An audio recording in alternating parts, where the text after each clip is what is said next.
This is our expanded metal mesh machine DP2530 model. Below is the technical parameter. This is our electric type decouler. It can bear 510 material. Of course, we also have other capacity decouler. This is the main expanded metal mesh machine. The material thickness can be maximum 2 mm. The mesh width is maximum 1.35 meter. The punching speed can be 280 times per minute. It's a high-speed machine. Our flattening machine has 4 rollers. 2 rollers are the support rollers, hardness 55 degrees. The main 2 flattening rollers, hardness 60. The gearbox connects with the main axis directly. It can guarantee stable working.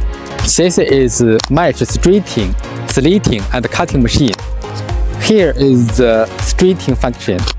Upper has 8 straighting rollers. Lower has 9 straighting rollers.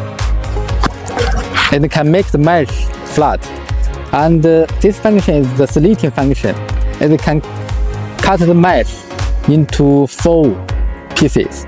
You can also add more cutters to cut the mesh into more pieces. This is the mesh cutting machine. After slitting, you can cut the mesh into different mesh lengths. This is the final recoiler. For this machine, it coils 4 mesh rods at the same time, and the mesh width can be adjusted. The mesh rod numbers can be custom made. This is our control panel. We adopt many world-famous brand electric parts. This is the Siemens brand touchscreen, Siemens brand PLC, Schneider brand switch relay, Delta brand inverter, so driver.